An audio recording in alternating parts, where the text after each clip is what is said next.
ohun pìtàn, ohun pìtàn, ohun pìtàn, ohun pìtàn, ìtàn lábá ó nígbà tá a dáyé.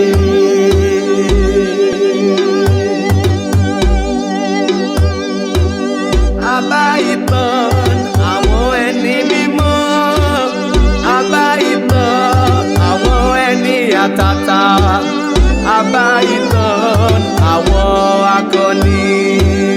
Olófò ìbínú ológo àti níbi tí ẹ pé ọ̀pọ̀lọpọ̀ tí lọ ń jẹ ìgbé ọmọ ní kejì. A rí pé olófò ti bínú ológo torí pé òògùn tọmọ yòrò láyé ó ti bẹ̀rẹ̀ sí lò mọ́ tiẹ̀. Olófò ń bínú ológo ni. Olófò ń bínú ológo ní ìkórìíra ara wa, àìnífẹ̀ẹ́ ara wa ló jẹ́ olófò ń bínú ológo. Bàbá Ògún, ìyá wa ìyá olóbì, òòṣà òkè òní gbòmù lẹ́nu wa. Gbogbo ìgbà, gbogbo àsìkò, ilẹ̀ máa bá wa pàdé wọ̀nba àgbà tí ẹ bá ti rẹ́dísítà. Ẹ subscribe síbẹ̀. A² TV. Ẹ share ẹ̀, ẹ like ẹ̀. Bẹ́ẹ̀ bá ti rẹ́dísítà, ẹ ti subscribe náà nù.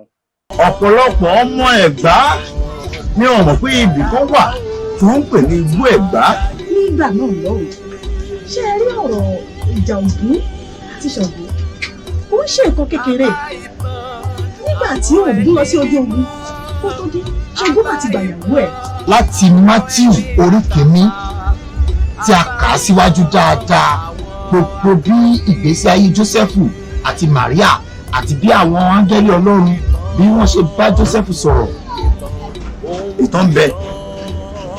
Torí ibi tọ́pọ̀lọpọ̀ àwọn èèyàn mọ̀dé lórí àwọn ọ̀tàn àwọn akọni tó ti ṣẹlẹ̀. Bẹ́ẹ̀ la ní oríṣiríṣi ọ̀rọ̀ òṣèlú à ń bọ ní Yorùbá tí ọdún bá ti dé. À ń bọ Ọbàtálá, à ń bọ Ṣàngó, bẹ́ẹ̀ ni à ń bọ Ọya. Ṣùgbọ́n bẹ́ẹ̀ ẹ bá wò títí tó bá ní mo lágbára, mo lóògùn, mo lípò, mo lẹ́nu, mo mọ̀yàn. Tí kì í ṣe oyún tí wáyé láàárín èèyàn ẹlẹ́ran ara gẹ́gẹ́ bí tọkọtaya. Ọ̀rọ̀ lẹ́ti gbọ́ yìí o, gbogbo ẹ̀yà ara lé. Bàbá, inú yóò dùn, àyẹ̀yàn fún bàbá Ògùntàn ilẹ̀ Yorùbá. Ìbẹ̀rẹ̀ afẹ́ ayé. Samboye Dam Motors Nigeria Limited.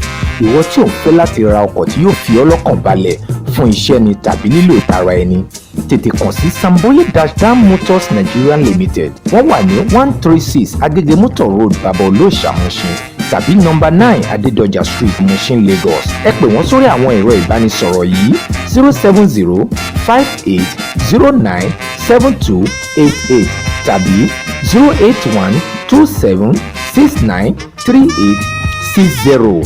American Direct làwọn ọkọ̀ tí wọ́n ń tà, tètè yára wá ra tirẹ̀. Ọmọ alábọ̀ká ó gbé ìjàpá ọlọ́gbọ́n ẹ̀wẹ́ dé. Fèrè ìdí ọ̀kẹ́ ajẹjọ ló ń lọ.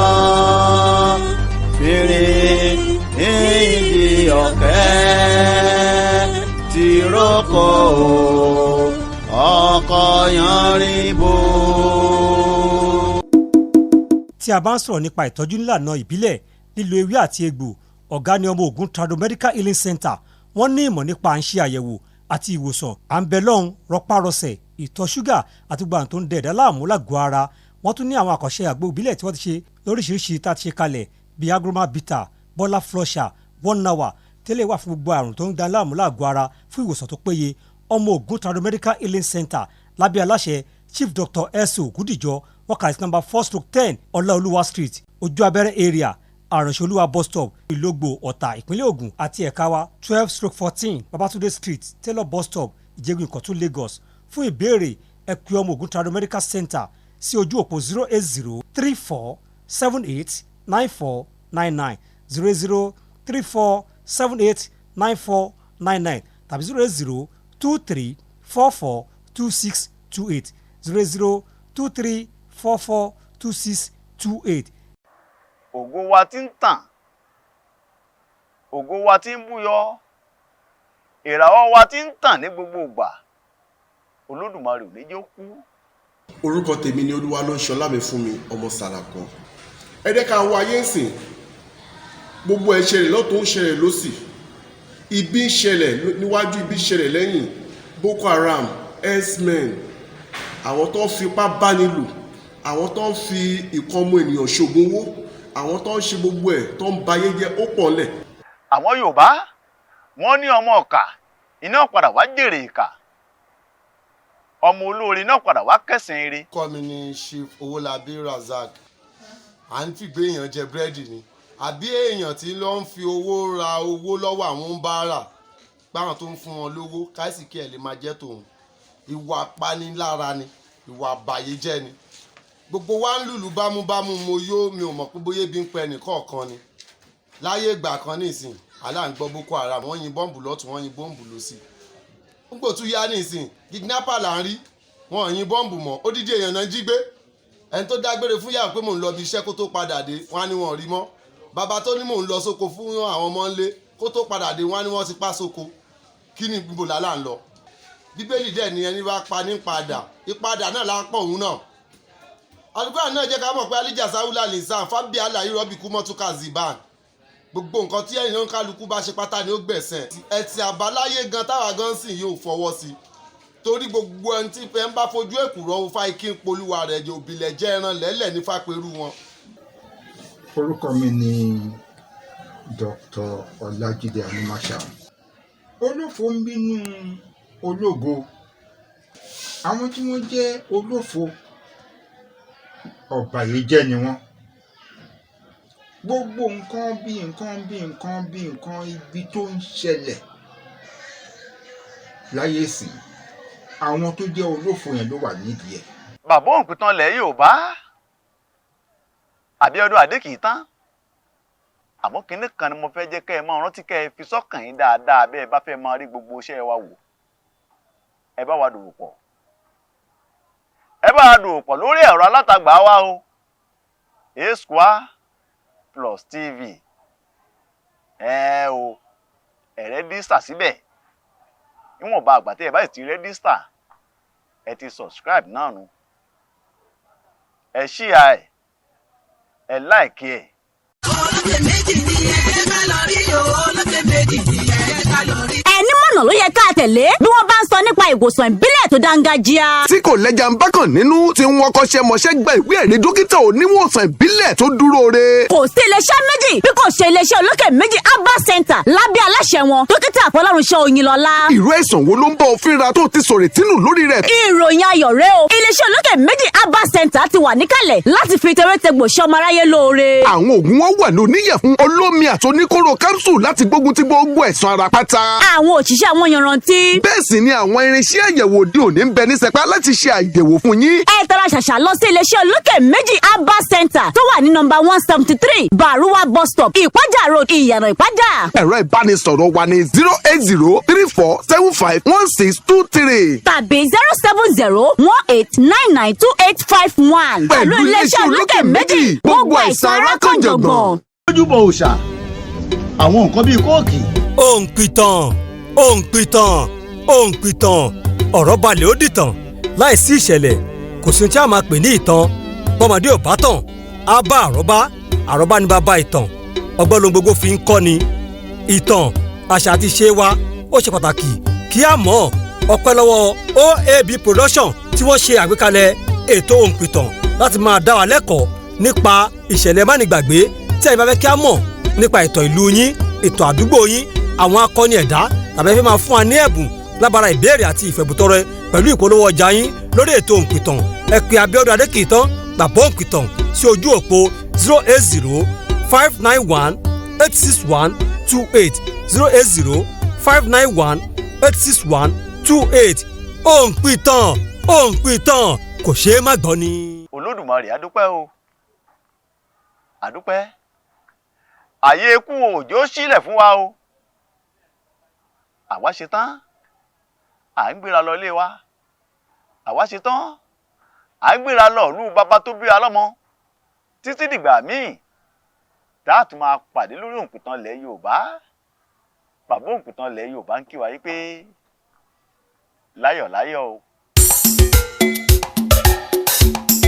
mo kí gbogbo etí tó ń gbọ́ mi pé ẹ kú etí ìgbọ́ ilé-iṣẹ́ Master Samcoal Engineering Company àǹfààní ńlá bàǹtàbàǹtà òun náà ni wọ́n ní kí n mú wá fún yín nípa pé wọn ò fẹ́ kí ẹnikẹ́ni máa sọ pé kò síṣẹ́ lọ́wọ́ àwọn àbáwọn òrìṣẹ́ ṣe àbí ẹni tó ti níṣẹ́ lọ́wọ́ tẹ́lẹ̀ àǹfààní rèé láti tún ní iṣẹ́ mọ́ iṣẹ́ ilé-iṣẹ́ Master Samcoal Engineering Company wọ́n jẹ́ ọ̀kan gbòógì ilé-iṣẹ́ tí wọ́n ń ṣe ice block machine lọ́lọ́kan òjọ̀kan tó jẹ́ pé tí wọ́n bá bá yín ṣe ẹ mọ̀ pé lóòótọ́ àti òdodo iléeṣẹ́ wọn wọ́n tó gbangba sùn lọ́yẹ́ torí pé iṣẹ́ tọ́lọ́wọ́n bá mi Elédùmarè tó fi rán wọn ni láti máa ṣe ice block machine àti ọ̀pọ̀lọpọ̀ machine lọ́lọ́kùn òjọ̀kan. bẹ́ẹ̀ ni àwọn machine wọn kì í jẹná rárá bí ti wò mọ́ bákan náà wọ́n ń ṣe cold room wọ́n ń ṣe chillers refrigerator pẹ̀lú air conditioner iṣẹ́ wọn náà tún ni láti ṣe any cooling system pátápátá òun ni wọ́n ń ṣe fún àǹfààní ẹ̀yin tẹ́ fẹ́ bá wọn dòwò pọ̀ ẹ lè kàn sí wọn ní head office wọn tó wà ní Abẹ́òkúta express road Ajégúnlẹ̀ bus stop lẹ́gbẹ̀ẹ́ Bravo filling station nítòsí tó gate ní Sango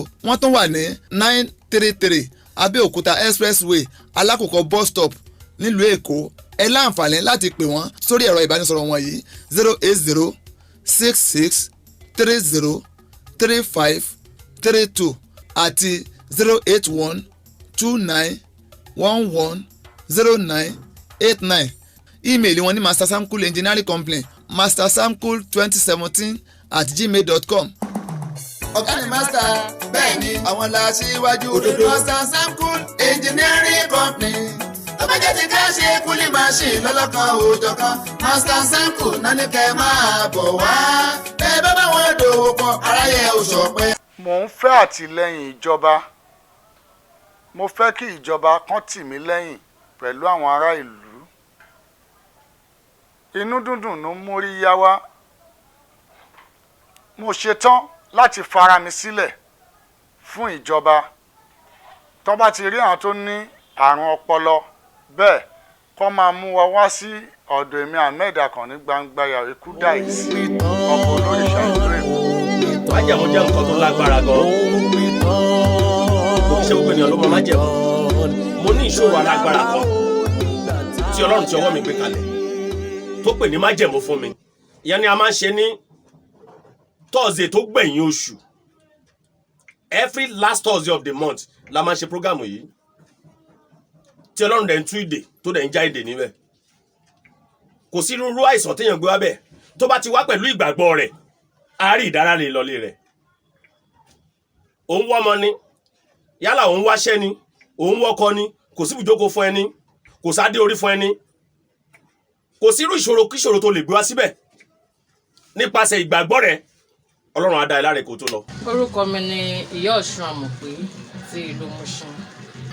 Ipa tí òrìṣà kó nínú ayé ọmọ ẹ̀dá ó pọ̀ lọ́pọ̀lọpọ̀ torí mo ti àbáláyé ni nípa ọmọ bíbí nípa orílẹ̀-èdè Nàìjíríà wa yìí nípa ká bọ oríṣiríṣi òrìṣà lọ́pọ̀lọpọ̀ fún ìlọsíwájú ọmọ ẹ̀dá dámọ̀. Ọlẹ̀ ní kí ẹ̀dá lọ bọ òrìṣà nípa iṣẹ́ nípa ọmọ bíbí nípa kí nǹkan lè lọ síwájú fọmọ ẹ̀dá dámọ̀. mo jẹ́ ọmọ bàbá aláwo bàbá mi sì kọ́ mi bí wọ́n ṣe ń ṣe oògùn àrùn àìsàn gẹ́gẹ́ bí ìtọ̀ ṣúgà tí àwọn olóyìnbó ń pè ní diabetes. Mo lọ ṣe ìdánwò lórí ẹ̀ ní ìpínlẹ̀ Èkó ní Board of Traditional Medicine. Mo máa ń wo àìsàn ìtọ̀ ṣúgà tí olóyìnbó ń pè ní diabetes. Ẹni tó lóyún ọdún kan àbọ̀ ẹni tó ní ọdún méjì wà nínú ẹ̀ tí ò rí bí mo máa ń bẹ Ifá. A máa ń gbóhùn ìyá gbóhùn ọmọ tó bá tọ̀ mí wá torí máa béèrè lọ́wọ́ Ifá sì jẹ́ òrìṣà afinimọ̀nà. Bẹ́ẹ̀ ni àrùn yìí jẹ́ àìsàn burúkú púpọ̀. Ẹnikẹ́ni tó bá ní lára tó bá ní egbò lára egbò náà kì í jiná àfi tó bá kọ́kọ́ wo àìsàn yẹn kúrò nínú ara ẹ̀ kí oògùn tó lè ṣiṣẹ́ nínú ara onítọ̀hún. Because tó bá ti wà nínú ara á jẹ́ kí ọ̀rá pọ̀ jù nínú ara. Ọ̀pọ̀lọpọ̀ àwọn ènìyàn wọ́n dẹ̀ máa ń tọ́jú ara tó nípa nǹkan tí à ń jẹ. Ìkíní, bẹ́lòmíì ò bá tí ì fi ṣúgà ṣe iṣu kò lè jẹ ẹ́. Mo ti rí èèyàn tó jẹ́ pé ó ń ṣe ẹ̀wà wọ́n bu ṣúgà sí i. Gbogbo irú nǹkan báyìí àkóbá ni nínú àgọ́ ara. Ewé àti egbò nìkan ló dẹ̀ dájú tá lè fi kí ọ ìwòsàn yìí. Tí èèyàn bá ti ní àrùn diabetes lára, ìtọ̀ ẹ̀ ò ní límìtì. Láàárín 20 ìṣẹ́jú á ti lọ sáré tọ̀ nígbà 3. Ìtọ̀ á máa gbọ̀n ni ní gbogbo ìgbà, á dẹ̀ máa rù, á máa gbẹ. Ìyẹn ni àkíyèsí pé nǹkan tó ń ṣe òun yìí ti lápẹẹrẹ o. Ìgbà téèyàn bá sùn kílẹ̀ tó mọ́ tó ń tọ̀ tí kí ọ̀dà méjì ń kún, ẹ ti mọ̀ pé ẹni náà kò ní àlàáfíà tó.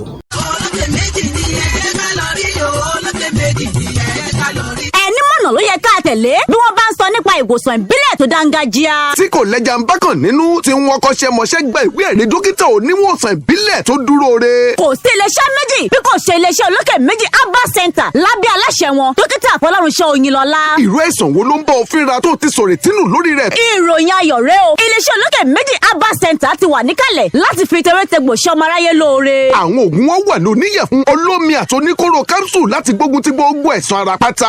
Àwọn òṣìṣẹ́ àwọn yanrantí. Bẹ́ẹ̀ sì ni àwọn irinṣẹ́ àyẹ̀wò òde òní ń bẹ ní sẹpá láti ṣe àyẹ̀wò fún yín. Ẹ tara ṣàṣà lọ sí iléeṣẹ́ olókè méjì Herbal Center tó wà ní nọ́mbà 173 Baruwa bus stop Ìpájà road Ìyànà Ìpájà. Ẹ̀rọ ìbánisọ̀rọ̀ wa ní 08034751623 tàbí 07018992851. Pẹ̀lú iléeṣẹ́ olókè méjì gbogbo àìsàn ara kan jọ̀gbọ̀n.